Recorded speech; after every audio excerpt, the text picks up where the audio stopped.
पढ़ना है। मैथमेटिक्स में भी 30 नंबर होंगे, पेडागोजी मैथमेटिक्स की, और 30 नंबर होंगे जानकारी दूंगी, और भाषा का चुनाव कैसे करें, तो सब चीजों की मैं जानकारी दूंगी। वीडियो में एंड तक बने रहिएगा। चैनल पे पहली बार आए हैं तो चैनल को सब्सक्राइब जरूर कर लीजिएगा। देखिए दिसंबर में जो एग्जाम, इसका दिसंबर में एग्जाम।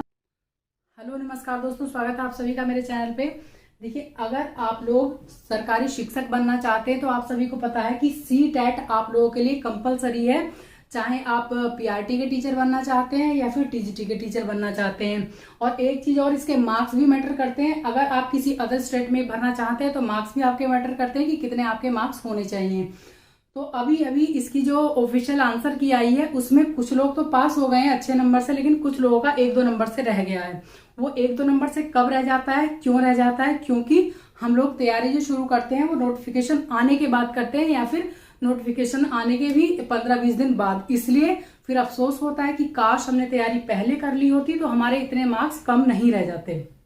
तो इसलिए नोटिफिकेशन का वेट ना करें। मैं यहाँ पे सब चीज की चर्चा करूंगी। देखिए कि ये पेपर कब होगा, नोटिफिकेशन कब आएगा, सिलेबस इसका क्या है, दोनों पेपर का, बुक्स हम कौन सी बुक्स फॉलो करें कि ये पहली बार में ही क्लियर हो जाए, स्ट्रेटजी हम क्या रखें, पेपर 1 और 2 दोनों का मैं बताऊंगी, पूरी जानकारी दूंगी, और भाषा का चुनाव कैसे करें, तो सब चीजों की मैं जानकारी दूंगी। वीडियो में एंड तक बने रहिएगा। चैनल पे पहली बार आए हैं तो चैनल को सब्सक्राइब जरूर कर लीजिएगा।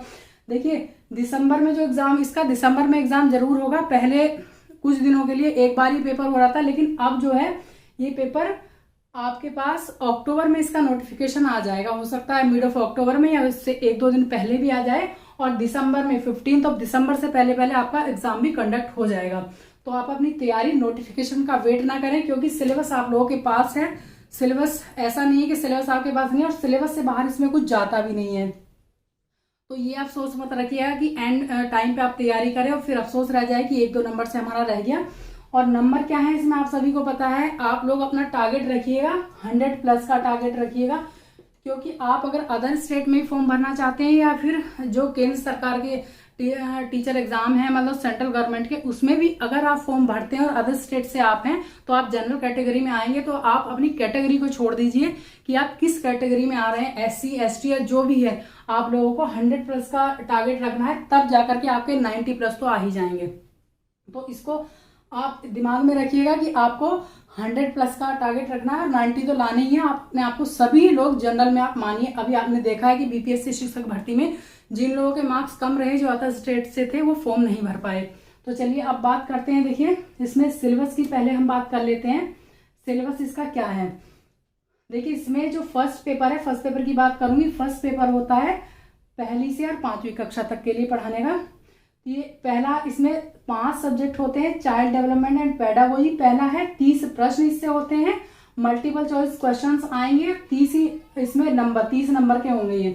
अब ये है, एक है लैंग्वेज 1 और लैंग्वेज 2। मैं इसको हिंदी में ही बता रही। ये होता है बाल विकास एवं शिक्षा शास्त्र, इसका जो टाइटल है हिंदी में। 30 प्रश्न और 30 नंबर का होगा। लैंग्वेज 1 भाषा 1 है, 30 प्रश्न और 30 नंबर का होगा। भाषा 2 या लैंग्वेज 2 है, 30 प्रश्न और 30 नंबर होंगे। ये मैथमेटिक्स है, क्योंकि ये बात हो रही है 1st to 5th की, तो आपको ये कंपलसरी है सभी। मैथमेटिक्स है 30 नंबर और 30 प्रश्न और 30 नंबर। एनवायरमेंटल स्टडीज है, ये भी 30 नंबर और 30 ही प्रश्न है, और टोटल होगा 150 मार्क्स, 150 क्वेश्चंस। इसमें अब देखिए नेगेटिव मार्किंग होती नहीं है इसमें, तो सारे ट्राई कीजिएगा। एक चीज और है, देखिए अब इसमें 30 नंबर एक चीज से आ रहे हैं, पेडागोजी से, तो 30 नंबर की पेडागोजी होगी इसमें, पूरे तो 30 ही हैं। अब जो जैसे लैंग्वेज 1 लैंग्वेज 2 है, इसमें 30 नंबर का तो पेडागोजी होगी, भाषा की पेडागोजी की भाषा। वैसे तो पूरा ही जो CTET का सिलेबस है उसका मतलब होता है ऑल अबाउट CDP पूरा। अगर आपकी CDP स्ट्रांग है तो सब कुछ स्ट्रांग है। CDP में कुछ लोग को ये लगता है कि CDP है क्या। CDP का मतलब है बाल विकास एवं शिक्षा शास्त्र, मीन्स बच्चों को हम कैसे पढ़ाएं, उनकी मेंटालिटी समझ के। आपने कोई टीचर ट्रेनिंग कोर्स किया होगा या BEd किया होगा, तो उसमें आप लोगों को सिखाया गया होगा कि बाल मनोविज्ञान क्या होता है बच्चों को। क्योंकि 1 से लेकर के कक्षा 8 तक के बच्चों को जो पढ़ाने का ढंग होता है उनकी मेंटेलिटी के ऊपर डिपेंड करता है कि किस तरह से पढ़ते हैं, किस तरह से भाषा को सीखते हैं। तो इसमें भाषा में भी वही है, ये भाषा की पेडागोजी भी होगी, 15 नंबर पेडागोजी के और 15 नंबर पैराग्राफ के होंगे। आप स्ट्रेटजी में बताऊंगी कि आपको किस तरह से पढ़ना है। मैथमेटिक्स में भी 30 नंबर होंगे, पेडागोजी मैथमेटिक्स की और 30 नंबर होंगे सब्जेक्ट से रिलेटेड। ऐसे एनवायरमेंट में है 30 नंबर इसके होंगे एनवायरमेंट के, पर्यावरण से संबंधित, और 30 नंबर होंगे आपके पर्यावरण अध्ययन की जो पेडागोजी है। टोटल 150 हो गए। अब हम आते हैं, देखिए जो सेकंड पेपर है, सेकंड पेपर में अलग से नहीं लिख रही हूँ कि बेकार आप लोगों का टाइम वेस्ट होगा। तो सेकंड पेपर में ये तीनों पेपर जो हैं CDP मतलब child development and pedagogy, language 1 language 2, ये तीनों सेम सिलेबस है, इनका सेम ही रहते हैं, बस प्रश्न पेपर में अलग आते हैं। नहीं तो समझ जो बौद्धिक स्तर है वो आपका सेम ही रहना है इसमें। अगर आपको CDP समझ में आ गई तो सब कुछ समझ में आ जाएगा। अब यहाँ पे वहां पे उसमें होते हैं 4 पेपर। इन दोनों को इनकी जगह पे या तो आपको लेना होगा, अगर आप साइंस साइड से पढ़े हैं तो साइंस और गणित आपको लेना होगा, मतलब विज्ञान और गणित, मैथ्स एंड साइंस, या साइंस एंड मैथ्स कह लीजिए, वो एक ही बात है। या फिर आप लेंगे, अगर आप पढ़े हैं आर्ट साइड से तो आप सोशल स्टडीज लेंगे, SST जिसको कहते हैं, वो लेंगे आप। अगर आपने कॉमर्स भी किया है तो कॉमर्स से भी आप SST लेंगे। तो इसमें ये ऑप्शनल है, आप ये ऑप्शनल क्या है, कंपलसरी है। जो साइंस वाले हैं वो साइंस और मैथ्स भरेंगे, और जो SST के टीचर बनना चाहते हैं वो SST भरेंगे। ये होता है 6 to 8 के बच्चों के लिए, मतलब जो 6 to 8 तक के बच्चों के टीचर बनना चाहते हैं। सेकंड पेपर का सिलेबस है, इसमें ये हटके, और इसमें मार्क्स हो जाएंगे 60 मार्क्स का हो जाएगा पूरा। यहाँ पे मतलब या तो आपका चाहे तो मैथ्स या साइंस हो वो भी 60 नंबर का होगा, और अगर आप SST लेते हैं तो वो भी 60 नंबर का होगा। इसमें भी 30 नंबर का सब्जेक्ट से पूछा जाएगा और 30 नंबर की पेडागोजी होगी सब्जेक्ट की। अब पेडागोजी क्या होती है कि हम बच्चों को कैसे पढ़ाएं, बस वही है। CTET is all about CDP। अब जिसको CDP समझ में आएगी उसने अपना एग्जाम क्लियर कर लिया। अब बात आती है, देखिए मैं पहले बात करूंगी भाषा का चुनाव। अगर आपकी भाषा कोई भी है, वैसे तो कोई भाषा ले सकते हैं जो भी हमारे संविधान में है, लेकिन पहली भाषा आप हिंदी रखें और दूसरी रखें इंग्लिश। क्योंकि अगर आप भाषा का चुनाव इस तरह से करते हैं, पहली अगर आपने इंग्लिश ले ली और दूसरी ले ली हिंदी, दोनों पेपर की बात कर रही हूँ, तो पहली भाषा में जो पैराग्राफ आता है वो आती है कविता, मतलब पोएम आती है। तो पोएम के जो प्रश्न होते हैं थोड़े ट्रिकी होते हैं, उसमें दिमाग भी लगता है और नंबर उसमें थोड़े बेकार हो जाते हैं। 15 नंबर हमारे बेकार जाते हैं जो कि फ्री के नंबर आते हैं। तो अगर आप हिंदी लेंगे तो उसमें आपका आएगा एक कहानी टाइप आएगी, उसके आप आंसर दे सकते हैं। तो भाषा का चुनाव इसलिए ऐसे करें, पहली हिंदी और दूसरी इंग्लिश करें तो आपको परेशानी नहीं होगी।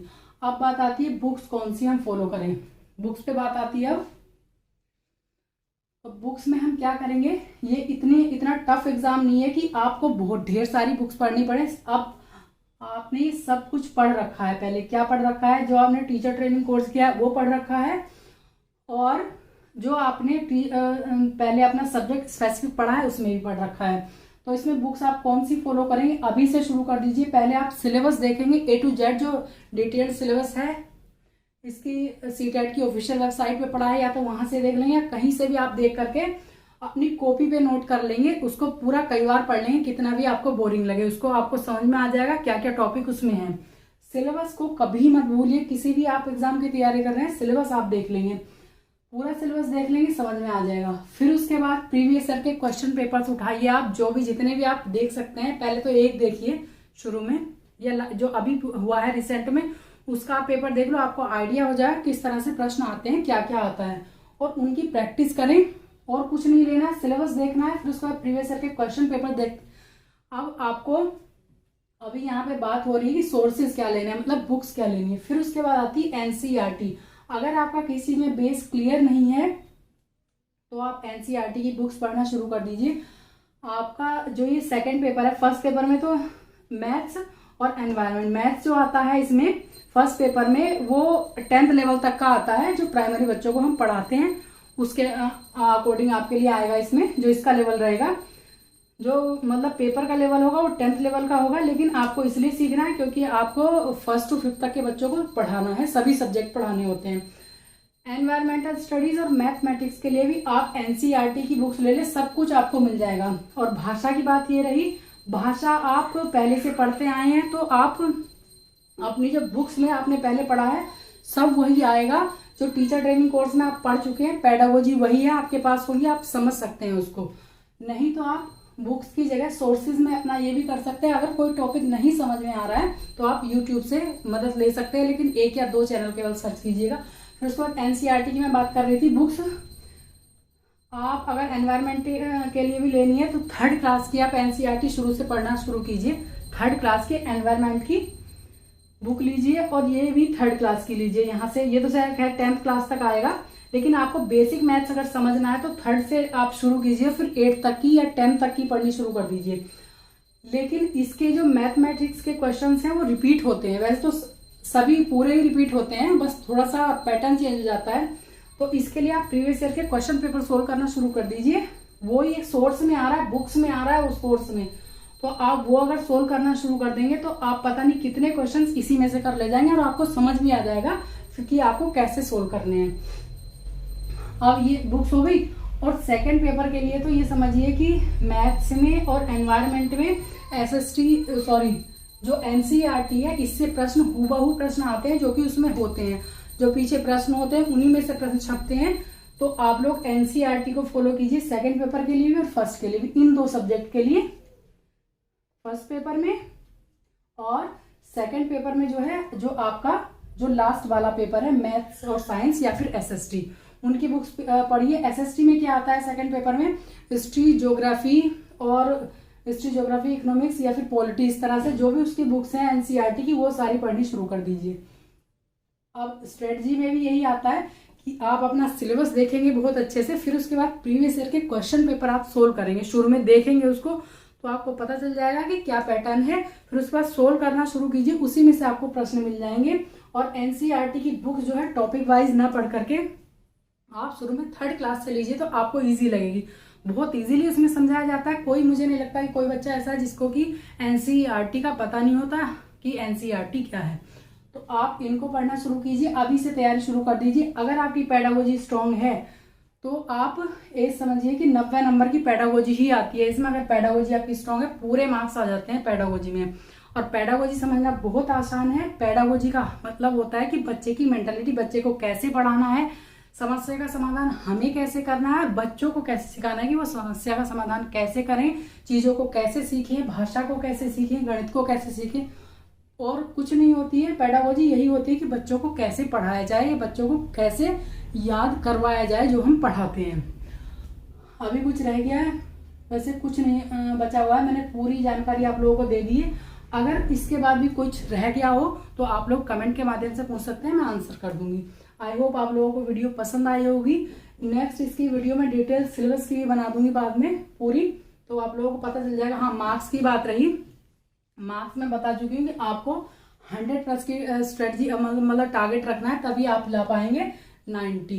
क्योंकि अदर स्टेट में भी अगर भरना है तो आप जनरल की कैटेगरी में आते हैं, आप कहीं से भी हैं। और स्टेट गवर्नमेंट की भी अगर आपको फॉर्म भरना है तो आप जनरल हैं उसमें भी, तो आपको ये नहीं देखना है कि हमें अपनी कैटेगरी में मार्क्स लाने हैं। ये आप पीछे छूट चुका है कैटेगरी वाला, क्योंकि भर्तियां बहुत कम निकलती हैं। या तो सेंट्रल गवर्नमेंट की निकल रही हैं या फिर अदर स्टेट में अगर निकल रही हैं, तो आप कैसे भरोगे? तभी भरोगे जब आपके मार्क्स 90+ हैं। बस इस वीडियो में इतना ही। अगर वीडियो पसंद आई हो तो लाइक, शेयर, सब्सक्राइब जरूर कर दीजिएगा। वीडियो देखने के लिए थैंक यू सो मच।